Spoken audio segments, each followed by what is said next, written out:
क्या देखते हैं इस धरना को भैया? काफ़ी लंबे समय से चल रहा है और देखा जा रहा है कि जमुआ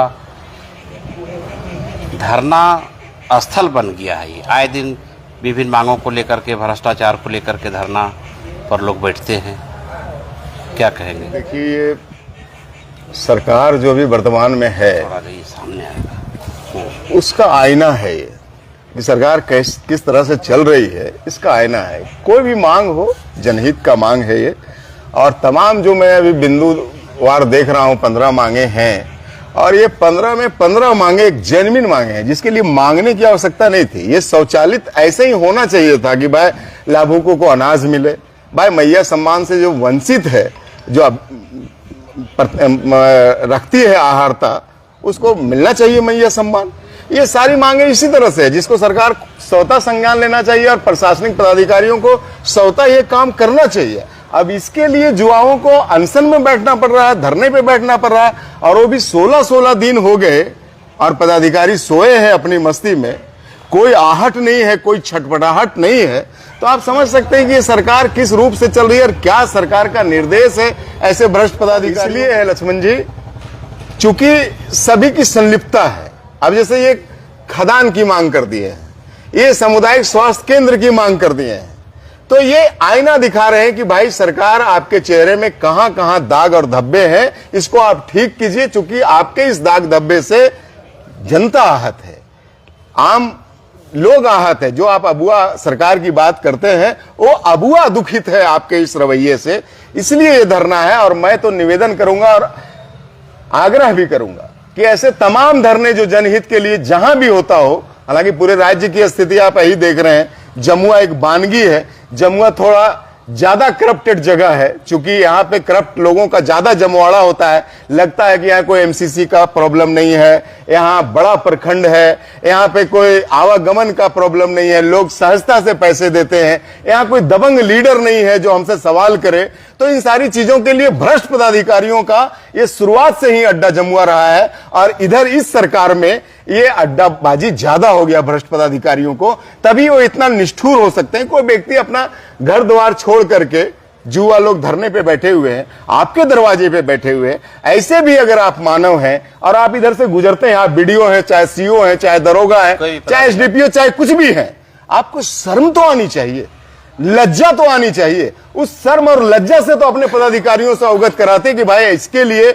इतने लोग धरना में बैठे हुए हैं, इनकी जायज मांगे हैं, हमको कार्रवाई करनी चाहिए सर, और इसके लिए हमको आदेश दिया जा रहा। आदेश की क्या बात है?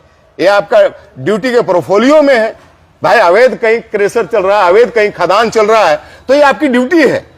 कहीं अनाज नहीं मिल रहा है लोगों को जन वितरण का, तो ये आपकी ड्यूटी है, आप उसको देखें, संबंधित पदाधिकारी को दंडित करें। अच्छा, एक बराबर सुनते आते हैं टास्क फोर्स, ये है क्या टास्क फोर्स? टास्क फोर्स क्या पदाधिकारी वसूली के लिए बनाए हैं या वाकई में टास्क फोर्स का कुछ दायित्व होता है? जो इशारा आप कर रहे हैं, बहुत एकदम क्या कहें, अर्जुन की तीर वाला इशारा है आपका।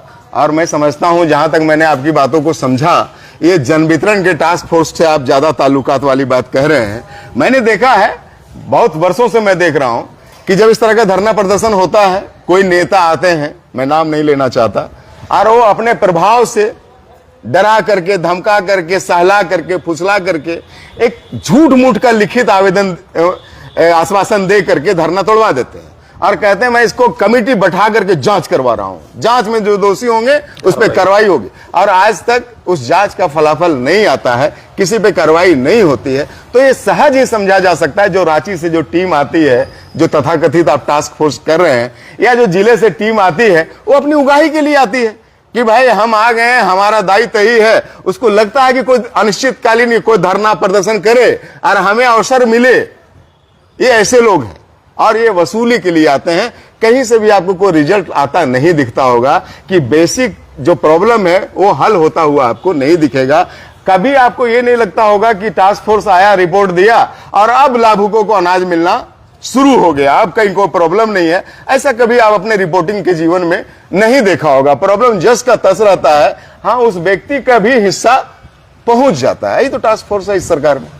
नहीं, हम भी लिस्ट को देखे और इसके लिए अगर कहीं धरना पर बैठना पड़े, जैसे आपने कहा भी कि ये उनके ड्यूटी में पदाधिकारी जो भी बिल्कुल। संबंधित विभाग के पदाधिकारी हैं उनके ड्यूटी में है। तो क्या ड्यूटी के अंदर में इन मुद्दों को, ये जो मांगे हैं वो नहीं आते, या पदाधिकारी सिर्फ अपना कॉलम पूरा करने के लिए कार्यालय आते हैं? बिल्कुल पूरा करना है उनको अपने नेताजी को खुश रखना है, जिनके कृपा से उनको ये चेयर मिला, और जो लक्ष्मी का बंडल पहुंचाया है उस बंडल को कई गुना उसको फिर वापस लेना है, क्योंकि फिर उसको एक बड़े पद में जाने की लालसा है और उसके लिए एक बड़ा बंडल चाहिए। तो उस बंडल की जुगाड़ में वो न्याय और अन्याय को नहीं देखता, किसको अनाज मिला नहीं मिला उसको वो नहीं देखता, किसको मैया का सम्मान योजना का लाभ मिला नहीं मिला उससे उसको कोई मतलब नहीं है, कहां खदान की लूट हो रही है उससे उसको मतलब नहीं है, कहां खदान का ट्रक रास्ते में गायब हो जा रहा है उससे उसको कोई मतलब नहीं है। उसको मतलब सिर्फ ये होता है कि उसका हिस्सा हमें मिलना चाहिए। और मैं तो देखता हूं कि बहुत सारे पदाधिकारी पार्टनर बन जाते हैं, लक्ष्मण जी, पार्टनर। हाँ, कि भाई इतना % हमको चाहिए। अभी आपने देखा ना, अभी जो धरना चल रहा है रांची में, तो उसके जो अभी पकड़ाए हैं जो अभय तिवारी, क्या बोले कि भाई 2 करोड़ रुपया हमको देना पड़ा। किसको? जेपीएससी के अध्यक्ष को, जो मुख्य प्रिंसिपल सेक्रेटरी भी रह चुके हैं हेमंत जी के काल में, और 20% देना पड़ता। तो पार्टनर है ना वो। एल खंग्याते पार्टनर था, जेपीएससी पार्टनर था, उसके सारे सदस्य पार्टनर थे। इंटरव्यू का अलग चार्ज, मार्कशीट का अलग चार्ज। तो उसी जो इसके अगड़े हैं, महाजना जैन गता स्वपंथा, आपने सुना है ना कि महाजन जिस पंथ में जाते हैं वही पंथ है अच्छा। तो जो इसके महाजन है लोग हैं, जेपीएससी का चेयरमैन है, सेक्रेटरी है, मुख्यमंत्री हैं, मंत्री हैं, उसी राह में ये पदाधिकारी लोग भी हैं महाजन के। बात जब आई है तो ये बराबर चर्चा है जी कि छात्रों का जो आंदोलन तब तक बेहतरीन तरीके से चल रहा था जब तक भाजपा ने इंटरफेयर नहीं किया। छात्रों को भाजपा ने बरगला दिया है। छात्रों का मांग था। परिंदे हमेशा झूठ बोलते हैं और सफेद झूठ बोलते हैं। इसके सबसे झूठे जो मंत्री हैं वो इरफान साहब हैं। इन्होंने कहा सैकड़ों पुलिसकर्मी घायल है। भाई किस हॉस्पिटल में इलाज चल रहा है बता तो दो। वो तो कह रहे लाठीचार्ज हुआ ही नहीं। वो बोल रहा है लाठीचार्ज हुआ ही नहीं। अब आप समझ सकते हैं कि इससे बड़ा झूठ क्या हो सकता है। वो कह रहा कि नहीं सुबह तो हुई नहीं, अभी रात है। पूरा मीडिया देखा, पूरी दुनिया देखी, पूरा विजुअल चला कि रात के अंधेरे में लाइट ऑफ करके शांति से बैठे हमारी बहन और भाइयों पे लाठीचार्ज किया गया, खेतों में दौड़ा दौड़ा करके पीटा गया, और ये कहते हैं लाठीचार्ज नहीं हुआ। तो भाई आप हॉस्पिटल काहे मिलने गए थे छात्रों से?